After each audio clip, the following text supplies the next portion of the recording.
السلام عليكم ورحمة الله وبركاته، مرحبا بكم في قناة محمود موس. دلوقتي هنتكلم عن مشكلة أو أزمة محمود كهربا مع نادي الزمالك والاتحاد الكرة المصرية، وقرار انسحاب اللي ناس كتير بتقول عليه رسمي من المستشار مرتضى منصور بانسحاب الزمالك من بطولة كأس السوبر في الإمارات. كل ده هنقوله إن شاء الله في الفيديو ده، فتابع معانا وما تنساش الاشتراك. يلا بينا. السلام عليكم مرة تانية. النهاردة هنتكلم عن مشكلة محمود كهربا وقرار بالنسبة للناس الزملكاوية الكتير بتقولوا انه قرار ممكن يكون حاسم في مشكلة كهربا، ان الزمالك ينسحب عن بطولة الكأس. وفعلا الزمالك دي لو عملها مش هتبقى المرة الأولى في التاريخ، بس هتبقى ليها وزنها، خصوصا ان الزمالك حاليا او جماهيره حاليا بتحس ان الزمالك مقهور في الاتحاد الكرة، بالذات في شعبة، احنا هنقول شعبة اللي هو كرة القدم، لأن كرة الطايرة أو بقية كل الرياضيات لا، يعني الزمالك واخد حقه، لكن في كرة القدم الزمالك حاسس بظلم كبير قوي، خصوصا ان لجنة الانضباط حكمت خلاص نهائيا على محمود كهربا انه يتوقف 12 مباراة وانه يدفع غرامة مليون جنيه. وبكده المفروض اصلا يتطبق الموضوع ده على محمود كهربا من بعد الاعلان على طول ان خلاص 12 مباراة، وبعد كده يبتدي بقى الاستئناف. لو هم عايزين يأخروه أي يقللوا الماتشات، بس خلاص هو ابتدى، فالمفروض يعني كقرار اتطبع يبقى زي كده قرار المحكمة. السجين بيبقى قاعد في السجن وبيبقى فيه استئناف، فلو فعلا الموضوع ده حصل المفروض اصلا كهربا يتوقف عن الماتشات، وبعد كده بقى فيه استئناف على المباريات، ان هو ممكن بدل ما تبقى 12 ممكن تبقى 8 ممكن تبقى 7. لكن هم دلوقتي حصل ان الاهلي خد موافقه من لجنه الانضباط ان الموضوع ده يبقى فيه استئناف، وبكده محمود كهربا هيلعب ماتش السوبر. من الناحيه الثانيه الزمالك رافض المبدا خالص، ان خلاص طول ما اتحكم يبقى خلاص يتنافس، خصوصا ان حصل قبل كده كذا وقعه للزمالك، وفعلا الموضوع مشي وحصل فيه ان في لعيبه كان الزمالك محتاجها في اكتر مباراه مهمه وفعلا اتوقفوا. وبعد كده حصل استئناف، قللوا الماتشات او قللوا الايام اللي اتوقفوا فيها. فالزمالك حاطط ند بند مع الاهلي. اشمعنى الاهلي زي ما بقول كده بيتحط على الحجر او بيطبطب عليه، خصوصا ان البطوله اللي جايه بطوله سوبر بين الاهلي والزمالك في دوله الامارات، والموضوع ده زي ما بيقولوا مشحون، يعني مشحون قوي بين جماهير الاهلي وجماهير الزمالك. فده كان رد ان اتحاد او قصدي المستشار مرتضى منصور ينزل قرار ان خلاص الزمالك لو ما اخدش حقه يبقى مش هيروح اصلا ولا هيسافر اصلا الامارات، والنادي الزمالك هينزل اللي هو التدريب بتاعه العادي اللي هو زي ما بيلعب اي ماتش في الدوري في مصر. فاحنا لو هنتكلم عن تاريخ او اهم 8 انسحابات بين الاهلي والزمالك، فانا هقولها لكم اهم 8. اول ازمه كان بين الاهلي والزمالك كانت في سنه 1928، وكان يوميها الحكم قال ان لازم الفريقين ينسحبوا عشان ما يحصلش اي شوشره او يحصل اي اصابات، خصوصا ان الجماهير دخلت الماتش في الدقيقه 80، وكان ساعتها الاهلي كان فايز 1-0. ده بالنسبه لاول حاله. تاني حاله كانت عام 1940 في دوري القاهره. الاهلي رفض يلعب مباراته مع الزمالك بعد ما خلاص الزمالك توج رسميا بالدوري الممتاز، واتحاد الكرة ساعتها وافق على انسحاب الاهلي وجاب نادي السكة يلعب بداله المباراة الأخيرة، ودي كانت يعني حاجة غريبة. ثالث مرة الزمالك رفض لعب مباراته مع النادي الاهلي، بيقول لك يعني اشمعنى انت عملتها معايا، ما انا لازم اقلدك. وده كان المفروض، ده كان سنة 1947، بسبب انها كانت تحصيل حاصل ان خلاص الاهلي خد البطولة، وبرضه نفس اللي حصل مع الاهلي ولعب بقى كان نادي الزمالك كان فريق الترسانة. رابع حالة في الانسحابات بين الأهلي والزمالك أو الأشهر كان حارس مرمى اسمه مروان كنفاني، كان ده حارس مرمى الأهلي سنة 1965، وده كان من أحد الأسباب اللي هو عن طريقه نادي الأهلي انسحب، بسبب إنه اعترض إنه دخل فيه جون، وساعتها كان الأهلي مغلوب 2-0، وفعلا في الدقيقة 70 الأهلي انسحب من المباراة. الحالة برضو الخامسة هو نفس الحارس في عام 1971 بنفس السبب، برضو اعترض عن احتساب الزمالك لهدف، وبرضو الأهلي انسحب. وساعتها كانوا بيلقبوه باكتر لعيب بينسحب في مباراة القمة.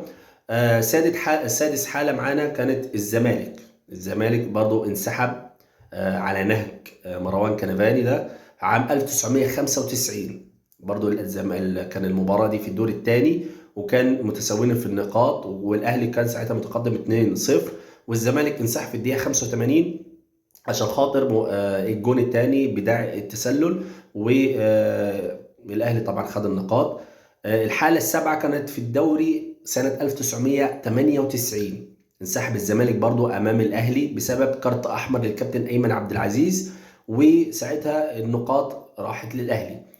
في رقم 8 في البطولة العربية عام 2003 انسحب الأهلي من الزمالك في الدور ربع النهائي بعد ما كانوا الاثنين واقعين في مجموعة واحدة، وانسحب الأهلي بسبب إن ما عندوش عدد كفاية من اللعيبة إن يلعب البطولة، فانسحب. بالنسبة للحتة دي بالذات، دي فيها أصلا زي ما تقولوا كده حساسة بين الزمالك ومحمود كهربا، خصوصا إن محمود كهربا يعني في مباراة الأهلي والزمالك بالأخص بيبقى في حالة استفزازية، وده اللي هو سببه إن يتوقف 12 مباراة بالحاجات اللي قالها مع الجماهير بعد مباراة القمة. والموضوع ده قبل كده حصل مع شيكابالا، واتحكم عليه ب8 شهور إيقاف، ودي كانت الناس كلها كانت مصدومة إن كان من الأهلي أو من الزمالك أو من أي نادي، إن لعيب يتوقف 8 شهور، وغرامة كان ساعتها تقريبا نص مليون جنيه، وكان برضو بسبب الجماهير وزي ما بيقولوا عدم يعني احترام مراسم التحفيل، مراسم قصدي انه ياخدوا الكاس يعني وكده، ف يعني مراسم الاحتفال واثاره الجماهير وكده.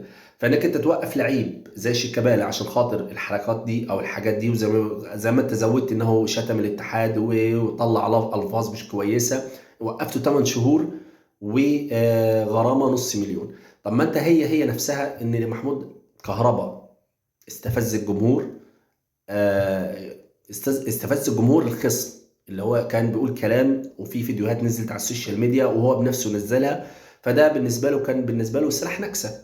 فانت دلوقتي الزمالك انت هو اصلا زي ما تقول يعني حاطط ند بند، وانت معاك بطوله يعتبر بطوله زي عرس، يعني بطوله يعتبر مش بطوله، السوبر ده يعني كده اللي هو شو بس للدوري المصري. فانت حطيت الزمالك في حته يعني قللت منه، انك تقول للزمالك وده نادي كبير مش نادي صغير ان قدامك ساعه وترد عليا.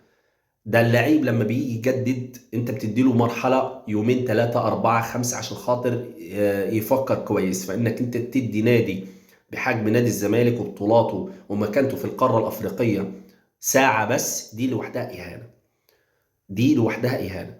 فدلوقتي الدنيا كلها اتأزمت.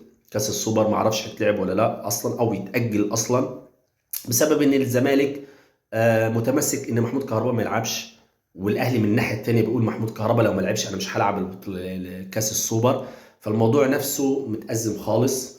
اتحاد للاسف اتحاد الكره المصري ضعيف جدا، لانك انت زي ما اديت حكم نهائي ان محمود كهربا يتوقف، انت كنت وقفته، وساعتها الاهلي يستقدم زي ما هو عايز زي ما احنا قلنا ونشوف هل يقلل الماتشات ولا ما يقللهاش، لان الموضوع ده برضو حصل مع كابتن امام عاشور، وكان معاه 5 من الناشئين، واتوقف فعلا ساعتها امام عاشور 12 مباراة، وكلفته او دفع غرامة 200,000 جنيه.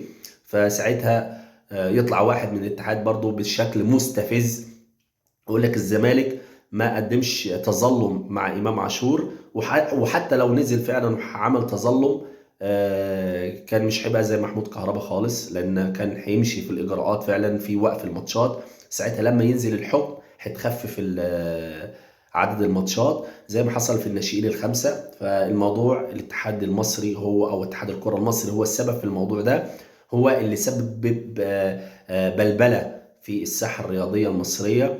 الموضوع كبر. الاهلي استعان بمحاكم مدنيه في الكره المصريه، وده غلط. ولو الزمالك فعلا عمل شكوى للفيفا بالموضوع ده ممكن يحصل وقف الدوريات المصرية خالص لغاية لما يشوف الموضوع ده، وممكن ينحل أصلا الاتحاد المصري. فالموضوع بقى صعب.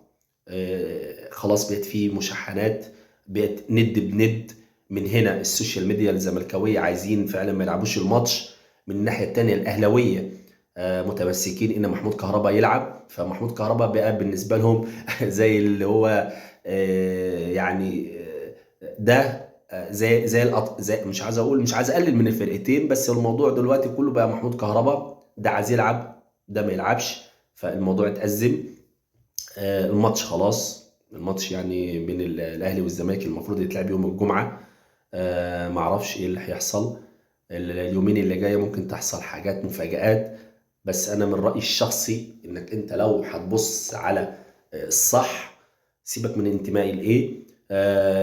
عمرك ما هتبدي لعيب عن نادي، خصوصا ان نادي الزمالك ليه شعبيته كبيره جدا. لا، والفتره الاخيره جماهير الزمالك بتنادي ان الزمالك اصلا ينسحب من الدوريات او من الرياضه عموما. وفي منهم بيحط فكره ان الزمالك يستعين بدوري تاني غير الدوري المصري. وده موجود، خلي بالك، ممكن اي دوري من الدوريات العربيه انها تستضيف نادي الزمالك كعضو فيها. وبس ساعتها الزمالك هيبتدي من الدرجه بقت عندهم، ما اعرفش الدرجه الرابعه او الثالثه او ان كان. فالموضوع كبير.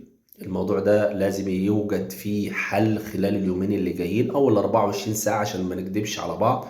لان هيبقى في سفر، السفر لازم يبتدي، لازم يكون اصلا يوم الخميس بالمهله الكبيره جدا.